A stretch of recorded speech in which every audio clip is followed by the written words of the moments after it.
आज यूपीएससी के chairman DD news यानी कि दूरदर्शन के चैनल पर लाइव आए थे और इस लाइव में उन्होंने यूपीएससी एस्पिरेंट के द्वारा जो भी सवाल किए गए उनका उन्होंने जवाब दिया था। इस वीडियो में हम जानेंगे उनसे किन किन सवालों को पूछा गया और उन्होंने क्या क्या जवाब दिया। वैसे आप मेरा नाम पहले से जानते होंगे, मेरा नाम मुकेश पुखराज है। चलते वीडियो को शुरू करते हैं। उनसे जो सवाल किए गए उसमें से उन्होंने काफ़ी सवालों के जवाब सटीक दिए। बहुत सारे सवाल ऐसे भी थे जिनको उन्होंने घुमा के पेश किया, पर खैर अपन सभी सवालों और जवाब को जानने की कोशिश करते हैं। उनसे सबसे पहला सवाल किया गया एज काउंटिंग को लेकर। यूपीएससी में जो एज काउंटिंग की जो डेट है वो 1 अगस्त है। तो उनसे सवाल किया गया कि ये एज काउंटिंग 1 अगस्त से घटाकर 1 जनवरी हो सकती है क्या। तो उन्होंने सटीक मना कर दिया कि इसका कोई ऐसा, इसके पीछे रखने के पीछे उन्होंने कारण बताया कि यूपीएससी का जो पूरा एग्जाम की प्रोसेस है वो कंप्लीट 1 साल चलती है। इसके कारण बीच की एक डेट लेना बहुत ज़्यादा जरूरी है। इसके कारण उन्होंने 1 अगस्त को पहले से लिया है और ये कोई आज से लिया हुआ नहीं है, कई सालों से लिया हुआ है, कई सालों से ये प्रोसेस चल रही है। इसके कारण इसमें कोई बदलाव नहीं हो सकता। इसके बाद में उनसे सवाल किया सीसेट को लेकर कि सीसेट में मैथमेटिक्स का लेवल बहुत ज़्यादा टफ रखा जाता है और मुझे लगता है कि इसका जवाब कोई सटीक जवाब नहीं है, क्योंकि उन्होंने बोला कि सीसेट का जो लेवल है वो क्वालिफाइंग नेचर का है। आपने क्वालिफाइंग नेचर का सीसेट बना दिया है, पर सीसेट में आपने जो मैथमेटिक्स और रीजनिंग का लेवल इतना टफ कर दिया है कि कोई भी व्यक्ति उसको बिना पढ़े उसको सॉल्व नहीं कर सकता। और जो व्यक्ति ह्यूमैनिटी बैकग्राउंड से आता है उसके लिए उस क्वेश्चंस को सॉल्व करना बहुत ज़्यादा मुश्किल होता जा रहा है। इवन इस साल तो जो मैथमेटिक्स के सवाल पूछे गए थे वो एक साइंस बैकग्राउंड के विद्यार्थी के लिए भी मुश्किल हो जाते थे। पर खैर इसका जो उन्होंने जवाब दिया वो यही दिया कि सीसेट क्वालिफाइंग नेचर का है। तो ये कहना कि सीसेट टफ है या फिर इंजीनियरिंग के बैकग्राउंड के विद्यार्थी के लिए सीसेट को उनके लिए सीसेट को रखा गया है, तो ऐसा कुछ भी नहीं है। सीसेट क्वालिफाइंग नेचर का है, तो कोई भी व्यक्ति चाहे तो इसको क्वालिफाई कर सकता है। इसके बाद में इनसे सवाल किया गया आंसर की को लेकर, जो कि मुझे लगता है कि सबसे जरूरी सवाल था और जिसका जवाब देना बहुत ज़्यादा जरूरी था कि आंसर की को लेट क्यों निकाला जाता है, इसके पीछे कारण क्या है। उनसे जब सवाल किया गया तो इसका जवाब उन्होंने दिया कि ये जो पूरा मामला है वो सुप्रीम कोर्ट में पेंडिंग है, क्योंकि यूपीएससी 2025 के बाद में बहुत बड़े तौर पे प्रोटेस्ट भी हुए, सभी लोगों ने इसके खिलाफ आवाज़ भी उठाई कि आप लोग आंसर की लेट क्यों निकालते हैं। तो फिर उसके बाद में ये पूरा मामला कोर्ट तक भी पहुंचा और अब ये पूरा मामला कोर्ट के संज्ञान में है। जब फैसला आएगा तब हम बता देंगे कि हम आंसर की को परी के जस्ट बाद में डालेंगे या फिर जो हमेशा की तरह प्रोसेस है एग्जाम होने के बाद में, कंप्लीट रिजल्ट के बाद में डालेंगे, वो हम उसमें बता देंगे।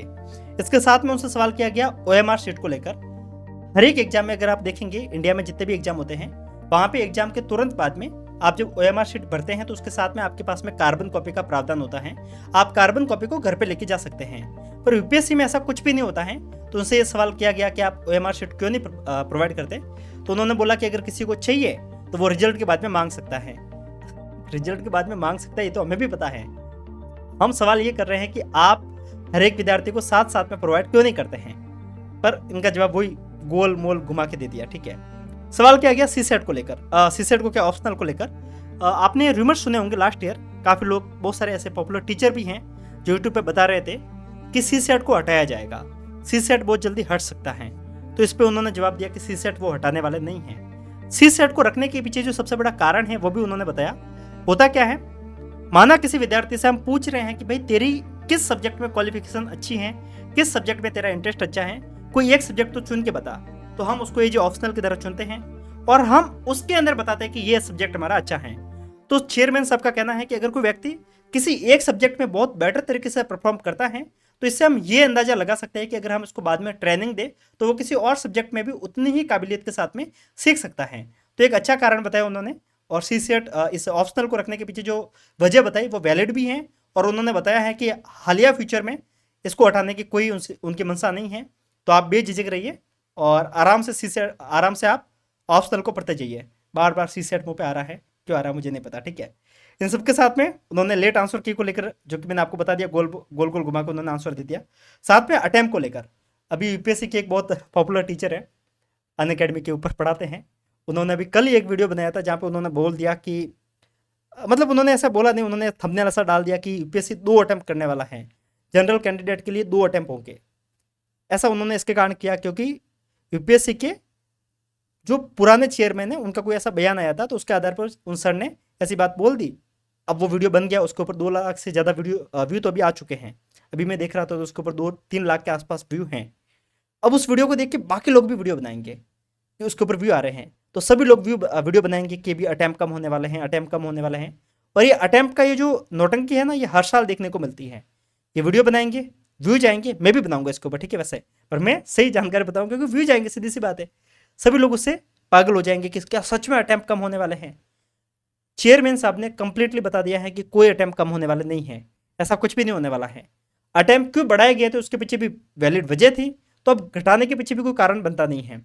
समझिए, माना कोई कैंडिडेट है, अपन एक ओबीसी की एक जनरल के कैंडिडेट के हिसाब से लेके चलते हैं। इस साल 2025 में कोई व्यक्ति है जिसकी उम्र 32 साल है और उसको 32वें साल पे अटेम्प्ट मिल रहा है और ये उसका 6th अटेम्प्ट है, तो उसने पूरे 6 अटेम्प्ट दिए और 32 साल तक उसने एग्जाम को दिया, ठीक है। वहीं पे एक एग्जाम्पल लेके चलते हैं कि लास्ट ईयर अगर एक एग्जाम्पल लेके चलते हैं कि यूपीएससी इस साल ना करके अगले साल अटेम्प्ट को कम कर देता है, तो जनरल का एक व्यक्ति है जो 32 साल का हो गया है, पर वो तो एलिजिबल नहीं हो पाएगा। और यहाँ पे फंडामेंटल राइट का वायोलेशन हो जाएगा कि एक साल पहले किसी व्यक्ति को राइट था एग्जाम लिखने का, एक साल बाद में उसको राइट नहीं है, तो ये कहीं ना कहीं इनइक्वलिटी हो जाएगी और यहाँ पे आर्टिकल 60 वायोलेट हो जाएगा। तो इस आधार पे कह सकते हैं कि यूपीएससी कभी भी चाह कर भी अटेम्प्ट को कम नहीं कर सकता। तो इतना आसान नहीं है जितना आसानी से अपन कोई भी व्यक्ति यूट्यूब पे आके बोल देता है कि हाँ अटेम्प्ट कम हो जाएंगे, ये हो जाएगा, वो हो जाएगा। हवाबाजी में बात करना बहुत आसान है, प्रैक्टिकल बात करेंगे तो समझ में आएगा कि ऐसा कुछ भी होने वाला नहीं है। इन सबके साथ में कोचिंग को लेकर इनसे सवाल किया गया, तो इन्होंने सीधी सी बात बोल दी कि कोचिंग की कोई रिक्वायरमेंट होती नहीं है। अगर कोई व्यक्ति चाहे तो सेल्फ बेस पे पढ़ सकता है, सेल्फ स्टडी के दम पे यूपीएससी की तैयारी को किया जा सकता है। साथ में इनसे सवाल किया गया क्वेश्चंस को ड्रॉप करने के पीछे कि आप पूरा पेपर बना देते हैं, उसके बाद में आप जब आंसर की आती तो उसमें से हर साल 1-2 सवाल डिलीट कर देते हैं, तो आप ड्रॉप क्यों करते हैं। तो उसके पीछे भी उन्होंने वजह बताई कि जब क्वेश्चंस बनता है तब जो क्वेश्चंस बनाने वाला व्यक्ति है वो सोचता है कि आप इसका आंसर ये हो सकता है, बाद में जब एग्जाम हो जाता है तब कैंडिडेट उसका आंसर कुछ और बताते हैं, तो अलग अलग हमारे पास में पॉइंट ऑफ व्यू मिलते हैं। तो कई बार ऐसे 1-2 क्वेश्चंस में कॉन्फ्लिक्ट हो जाती हैं, तो उसको हम डिलीट कर देते हैं। और जो क्वेश्चन डिलीट होता है उसके पीछे क्या होता है कि मानो फॉर एग्जाम्पल यहाँ पे समझाता हूँ मैं आपको, 100 क्वेश्चंस थे, पेन चल रहा है क्या, माना 100 क्वेश्चंस थे, 100 में से माना 2 क्वेश्चन डिलीट हो गए। अगर 2 क्वेश्चन डिलीट होते हैं तो जो मार्किंग होगी ना, ऐसा नहीं कि इन 2 क्वेश्चंस के लिए सबको मार्क्स मिल जाएंगे, सबको 4 मार्क्स मिल जाएंगे, ऐसा नहीं होता है।